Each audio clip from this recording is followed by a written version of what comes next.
प्यारे साथियों, आप लोगों ने बहुत बार हिंदी वर्णमाला में ये 3 वर्ण लिखे देखे होंगे जो दिखने में लगभग एक जैसे लगते हैं, लेकिन इन तीनों में बहुत अंतर है। तो आज की वीडियो इन्हीं पे चर्चा करेंगे। सबसे पहले आप लोगों के सामने लिखा है अंग, जिसके ऊपर आप लोगों को पंचमाक्षर बिंदु लगा हुआ नजर आया होगा। ये आपका क वर्ग का 5वां वर्ण है। देखिए, क ख ग घ अंग, ये आपका है। इसको जब भी आप बोलोगे तो वायु मुख के साथ साथ नाक से भी निकलती है, इसलिए इसको हम नासिक के वर्ण कहते हैं, इसको हम अनुनासिक वर्ण कहते हैं।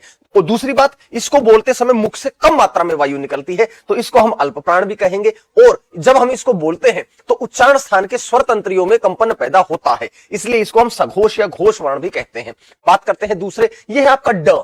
ये स्पर्श व्यंजनों में आता है। आप जानते हैं स्पर्श व्यंजनों की संख्या 25 है, उसी में ये ट वर्ग का तीसरा वर्ण है। ये ट वर्ग ट ठ ड तीसरा वर्ण है। इसका उच्चारण स्थान मूर्धा या मूर्धन्य होता है। यह भी अल्प प्राण है, साथ में सघोष या घोष भी है। आगे चलता हूं, अंतिम की बात करता हूं। ये ड द्विगुण, द्विगुण 2 वर्ण होते हैं ड ढ, जिनके नीचे बिंदु लगा है। इस बिंदु को पद बिंदु, तल बिंदु, उत्क्षिप्त बिंदु, ताड़नजात बिंदु भी कहते हैं। अलग अलग किताबें अलग अलग हिसाब से बताती है। दूसरा, इसे हम उत्क्षिप्त वर्ण भी कहते हैं, ताड़नजात वर्ण भी कहते हैं, संकर वर्ण भी कहते हैं, द्विज भी कहते हैं, उत्सृप्य भी कहते हैं। तो बहुत सारे नाम है। मैंने अपनी क्लास में आप लोगों को शायद 15 नाम लिखवा रखे हैं इनके, ऐसा मुझे अनुमान है। साथ में ये अल्प प्राण भी है और सघोष भी है। तो आइंदा इस बात का ध्यान रखिएगा, जब भी आप लोगों को ये 3 वर्ण देखने को मिले तो तीनों में आप अंतर कर पाए। ठीक है, मिलता हूं क्लास